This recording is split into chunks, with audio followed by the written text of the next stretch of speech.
Does Ananke, or um, in our own terms, determination, scientific determination, but in the older philological interpretation of the term, necessity,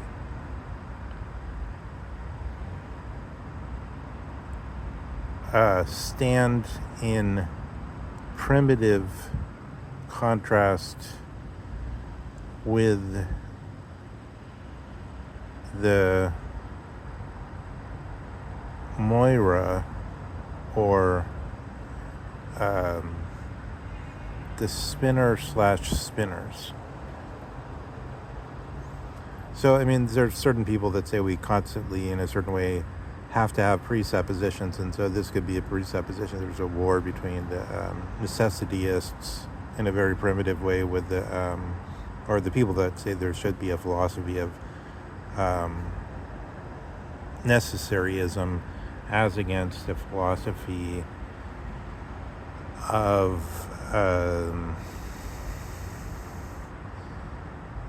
three dimensions in time, as given by the so-called Moira.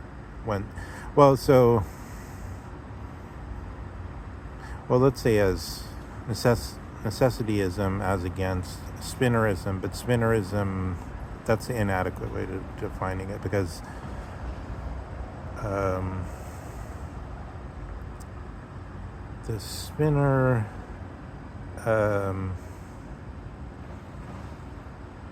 in Iliad is only thought as the Moira Kratos, I think, or the sort of powerful Moira, and it's not given as the three fates or as the daughters of Ananke in the Orphic version. So Orphism, which, according to that lady student of Leo Strauss, which is actually a very interesting thinker at the sort of at the level of direct critique of Strauss. What's her name? Daria something, I think. She fronts the critique, but you could probably maybe we could put in Daria and critique of Strauss, Daria, on the point of Orphism, Socratic Orphism. So she says Socrates is like one of the worst people because he was an Orphic. But this Orphism presents the picture of Ananke, and Ananke being sort of the mother of the fates of these three dimensions in time, which then, so for instance, would correspond in Aristotle deliberately to the forensic speech as a speech about the past, or the first of the fates that cuts the has already cut the string, so they already or as a who's already fulfilled their function with respect to the well, I don't know how to link that up temporally. Actually, it's not that clear. But in any case, the first of the fates, which corresponds to forensic rhetoric, which is rhetoric about things like there's murder, for instance. If there's murder's already happened. If it's already happened, then it's a subject of forensic speech. Thereby, sort of the de facto version of what the past is sort of meted out in that Sprachspiel, as Wittgenstein would put it.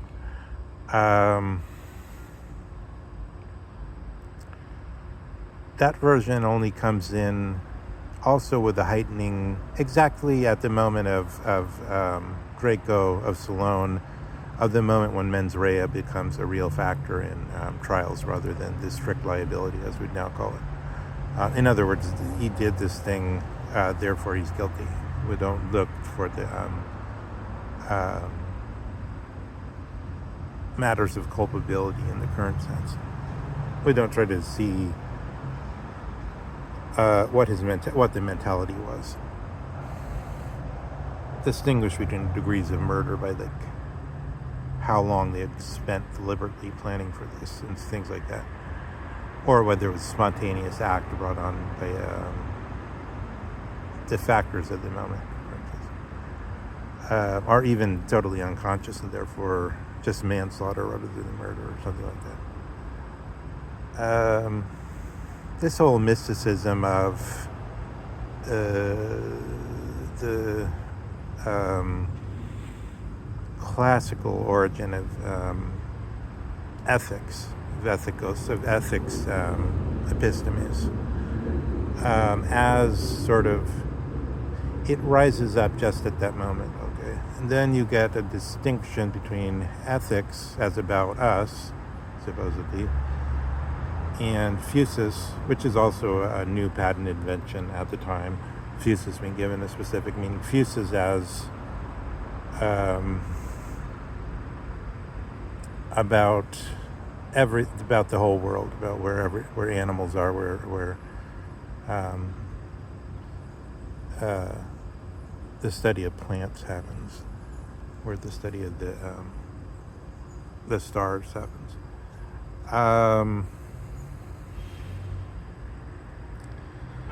We get then, at that moment, a number of sort of a storm of concomitant events. Okay, we get a totally sort of, this is all exactly what Hegel's saying in his beautiful metaphor when he's talking about the man who has come into possession of sight. This is the most simple and obvious proof to the there's a lot of people, they're dishonest, they don't want to admit it, but there's some people, if they're honest at all, if they're not at the Zizek's level, but if they're at all any honesty, if they're at Dugin's level, they would admit it immediately, is when Hegel says in his beautiful metaphor, which he's repeated I think more than once in his writings, and it's at least in the yes, people quibble and say, oh well, Hegel didn't actually write his lectures on the philosophy of history. Well, yeah, but his very intelligent students put down that record of the lecture, that transcript, and it's moreover, as soon as you understand it, you see that it superimposes over every word Hegel ever wrote, and it's very obvious. Is that what he says is there's this blind man who has become into possession of thought, and think of the first emotions of that man. And this, he's talking about the beginning of, and then he talks about the seeing of the sun. So he sees himself obviously as not just after the feast or whatnot, but he sees himself as when the owls come out. It's already dark, so the sun is set. He's doing forensic work. He's doing this work according to it already appears in the Odyssey. It's strange, there's a move from Iliad to Odyssey. It already appears to Moira as sisters, as three of them, already appears in Odyssey. Although it's not given the Orphic thing, that putting them under the mother of Ananke, and then more delineating clearly what their functions are. And of course, it's not giving the rhetorical treatment of Aristotle to say this one of the fates goes to rhetoric and to law.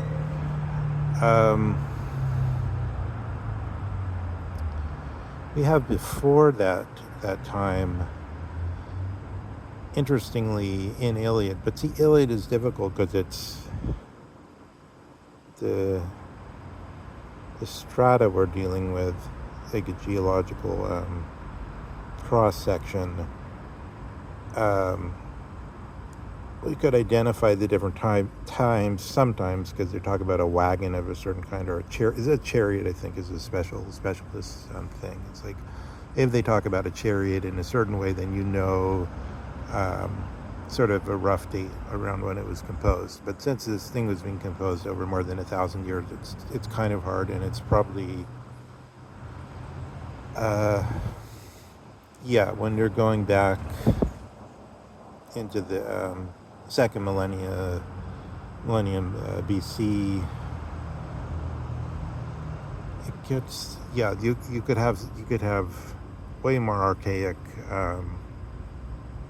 moments and way less archaic moments, but nonetheless, nowhere in Iliad do you get a mention of necessity in the sense of a god or a goddess, I guess a goddess, Ananke, and but only in this limited sense of it's necessary, it's Ananke that you do this or Ananke that you do that, but never in the grand style, as it were, in this Nietzschean sense. It never comes into full power as a highest idea in this Nietzschean sense that would then be the thing that the resentful power would want to remove, but that they would have no justification for removing. I mean, that's in a way one of Nietzsche's big points, is like the highest concept, there's no justification for removing it. It simply orders all our thoughts. And then he's trying to say, like, can you he sort of makes an alternative to that Anselm's proof of God in his wills are mocked. He says, can you will this thing that's always, its whole thing is this kind of infinity drive of potentiality, of absolute potentiality. I mean, we say sort of misleadingly power, but it's like, if you read like the way Hobbes uses the word power, it means something totally different. It doesn't mean simply like power to make people do things. It means every type of potential as it's sort of like the potential of the animal spirits to act on the body and so on, in this sense, like the potential of nerves to fire, and the potential of all things, every point of view. Of a star to collapse, sort of a Bach-fugue to be successful, or etc. Successfully interpreted, as it were, by a given musician on a given day, and maybe one of his hands isn't working as well as the other, so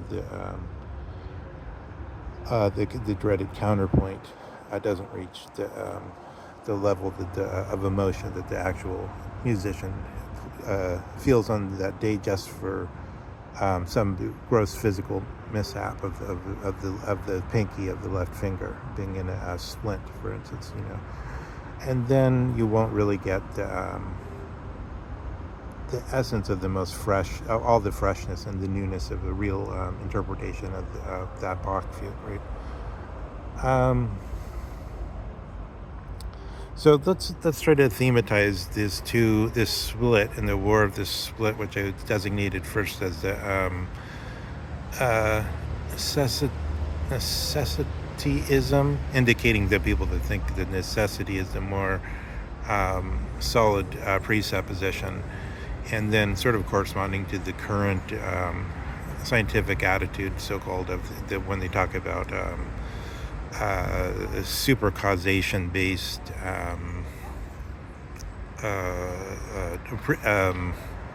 determinism. So like, if in theory you knew what all the causes were, even though in practice you could never do that, and you couldn't build even the best computer in principle couldn't do that.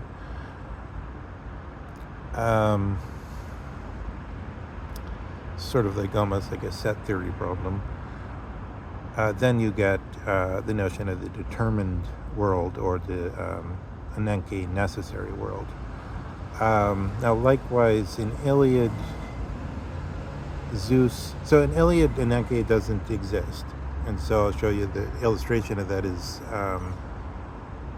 Zeus wants to resurrect some of his. One of his favorites has fallen, and then he said, I'm going to fight with Moira Krataia, or the powerful Moira, powerful spinner. And I will force Moira Krataia to not kill my favorite. So it's like Zeus is in this superposition. It's not a superposition. He is where he is, but he could move he has steering power. He could like move certain features, and yeah, they could. I mean, I suppose it's straightforward as long as you don't pretend time is like totalized. It's just like in that sector of reality, and you say that's done in movies, right? So in that sector of reality, things would be spun back, but not everywhere. That's kind of what it seems to look like in Iliad. And Zeus saying, yeah, I could force Moira to do that. This is basically what he boasts. Or he doesn't even seem to be boasting. He's like angry or something. He wants to, or anguish maybe. He wants to bring back his favorite that's been slaughtered in battle.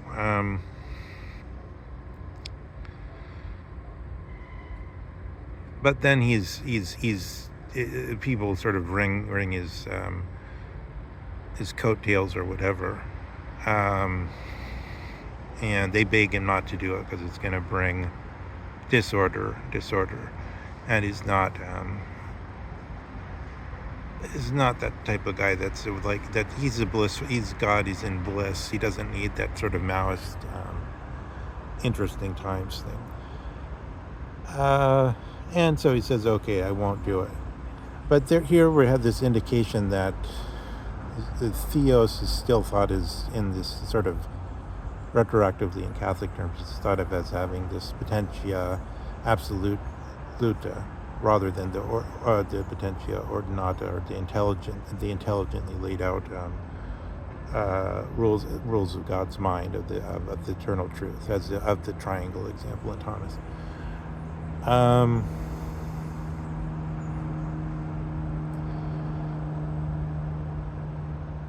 So yeah, Strauss's question, does Homer think?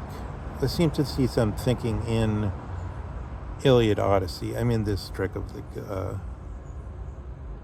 the word Homer just used to throw on over all the subject matter. It doesn't matter that much. It's a title rubric. There probably was the original Homer, but obviously the question, does Homer think, seems to apply better to the development of the poem, of the song. Seems to apply better to the reps, so its interaction with the audiences. That's interesting. So Iliad, Odyssey, they're popular medium, just like Star Trek is a popular medium, pumping out its propaganda, which appeals to people with a certain primary school education, because the whole primary school education is basically guided towards military advancement since about World War I, because they got the idea that sometime after World War I, they really got the idea that mathematics would be good for military application, and therefore give everyone a concentration in grade school mathematics, and then you'll get your 1 in a million that will be really good. That's sort of the old way of thinking.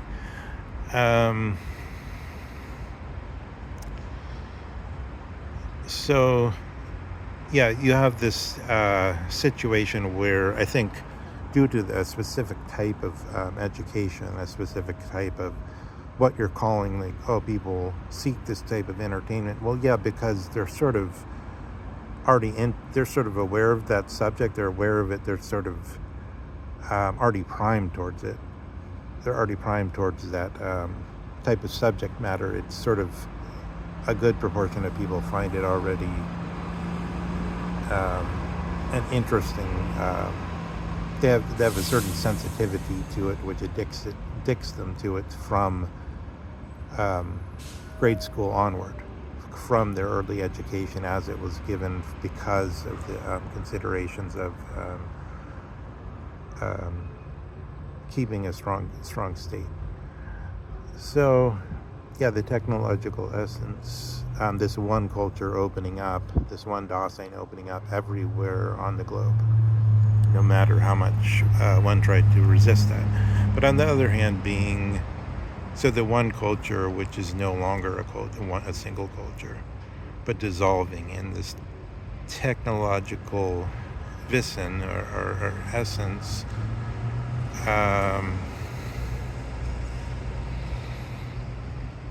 which becomes a major part or a core part of every so-called culture. Still, I could see Hinduism sort of absorbing that and not paying too much attention. Maybe that's a possibility.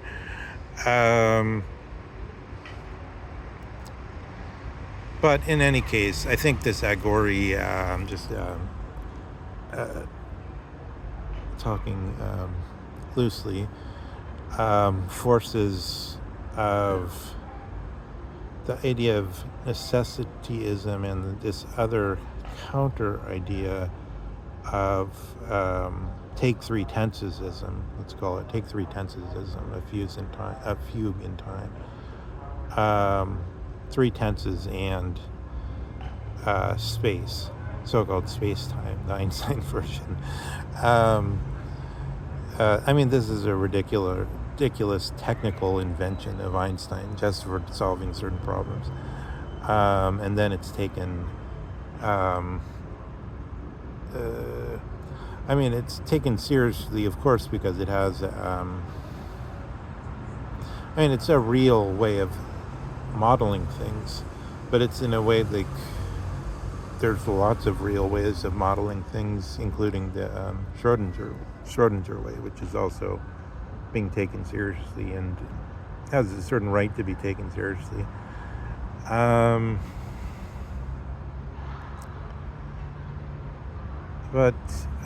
These are two questions that guys like. I think Tim Maudlin is good at this type of question. People like 99.9999% of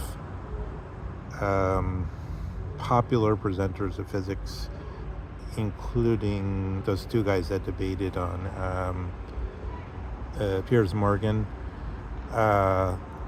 However, they may have been studying the math for a long time, but who cares? They can't see anything. They can't understand anything.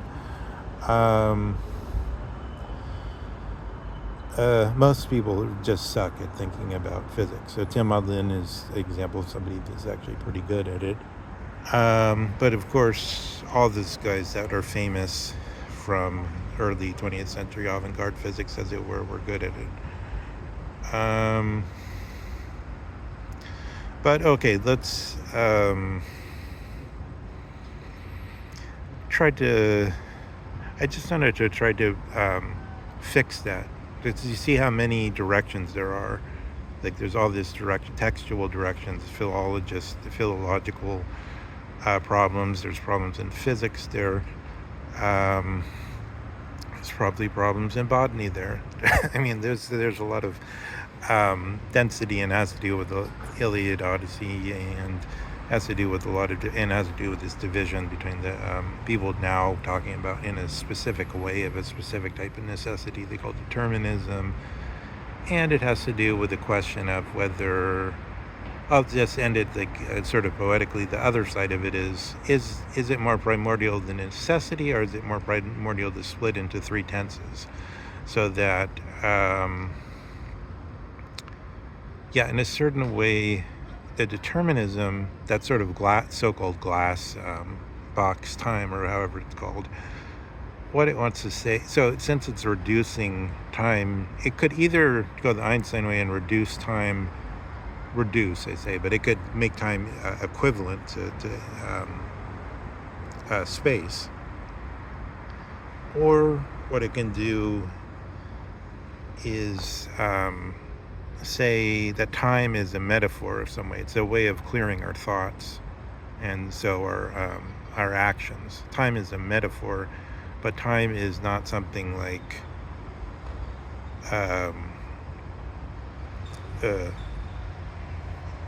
hemoglobin, or something like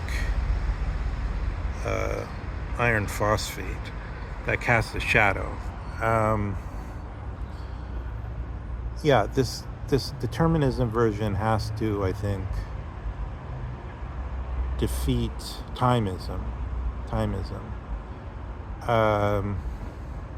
Yeah, this is another reason why it's totally.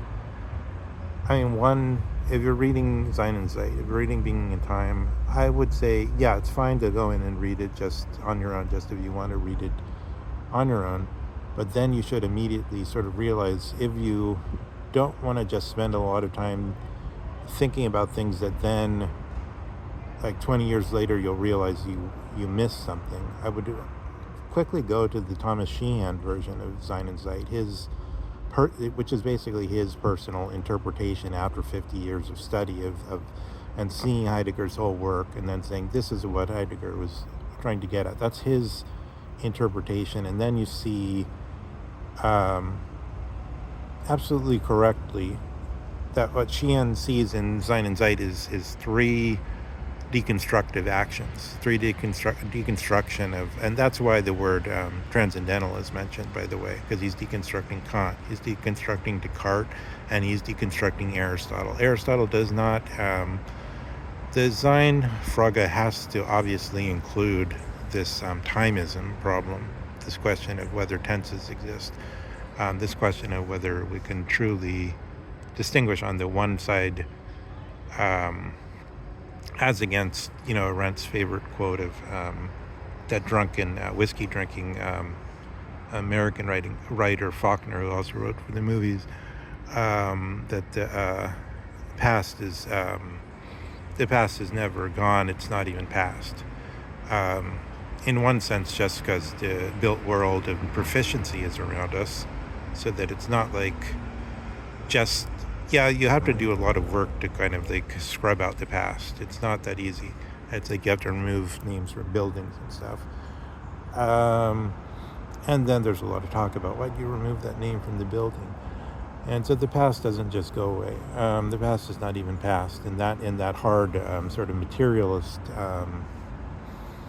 in a way more sort of typical of the Germanic philosophic tradition sense. So Tennessee Williams has probably seen that quite clearly when he was extremely soused, I think, which is an experience, unfortunately, I know I'm rambling on, but we could do a little bit of this type of tincture of expressionistic philosophy. Sometimes that when you have a teetotaler for a president, this is sometimes maybe not that good. So like